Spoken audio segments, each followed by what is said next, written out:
that your client be given a couple of days. Now, a couple of days doesn't mean much. That is the application. What I had in mind, I would add the word humbly requests Mheshimiwa Speaker and this Honorable House, the Senate, a couple of days I had in mind up to Tuesday. We should be able to know when the Deputy President is able to come and defend himself. I thank you. Counsel for the National Assembly. Mr. Speaker, sir, permit me to start by registering our greatest sympathies and empathies and from the team, the National Assembly. Of course, issues to do with health are issues that are beyond our control. Mr. Speaker, sir, that said, we also would want to be cognizant of the fact that we are dealing with a constitutional moment.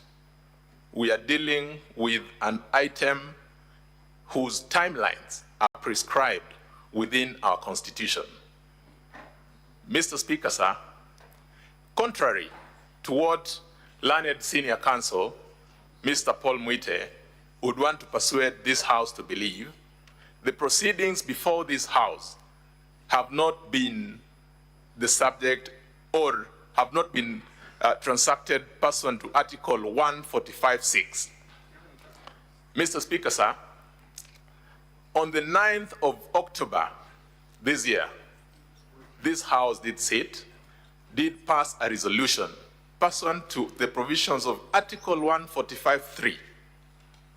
Mr. Speaker, sir, pursuant to that resolution, there was a Gazette notice which very clearly indicates that this House was not going to determine that, the matter at hand from a committee perspective, but that the whole House would then be determining the matter. It then follows, Mr. Speaker, sir, that the provisions of Article 145(6) would not be applicable. Mr. Speaker, sir, in the same Gazette notice, you did gazette the 16th and 17th of October to be the days assigned for the hearing and determination of the motion that is before you. That said, Mr. Speaker, sir, we appreciate the place of fair hearing and an opportunity to be accorded the chance and the facilities to be able to defend one's self in a motion such as this.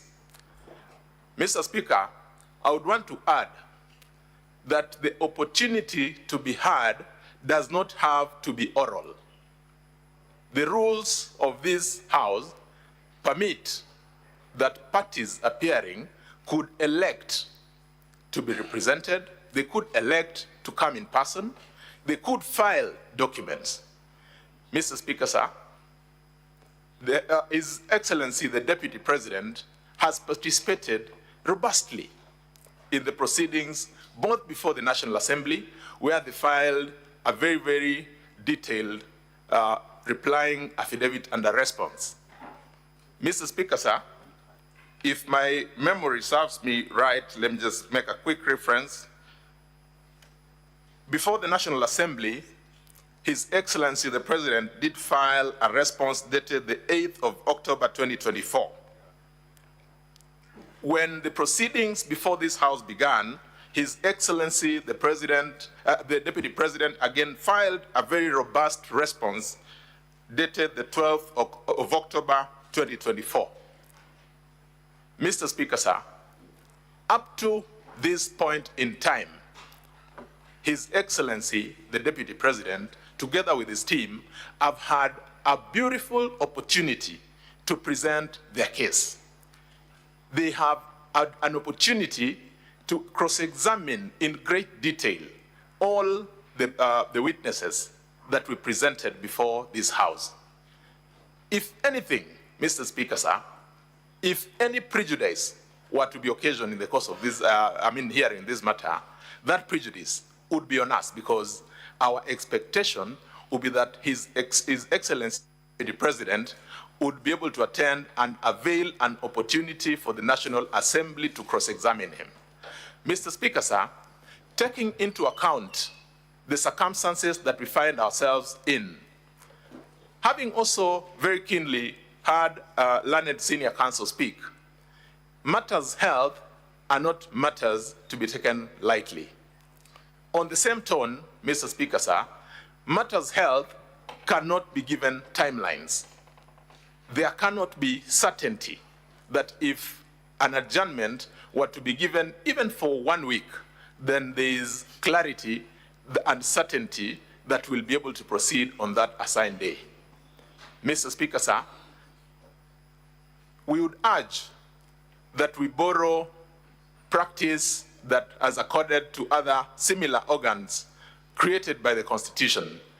I have the courts of law in mind.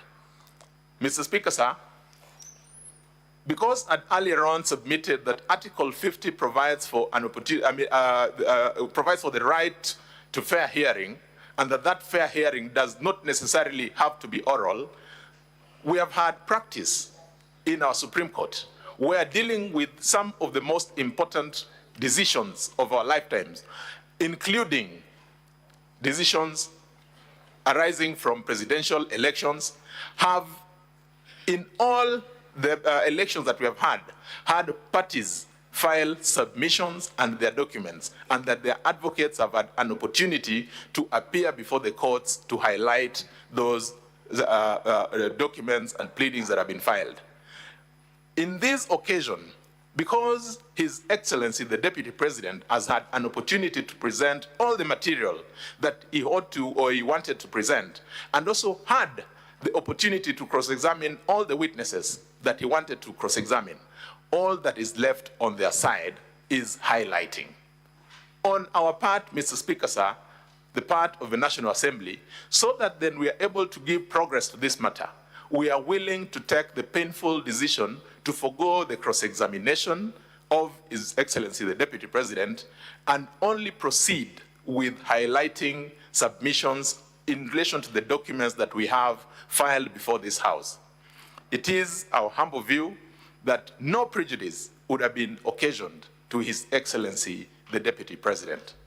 Mr. Speaker, sir, we urge that if I had my learned senior colleague, Mr. Paul Mwite, senior counsel, well, he seemed to have been imploring this House to consider adjourning.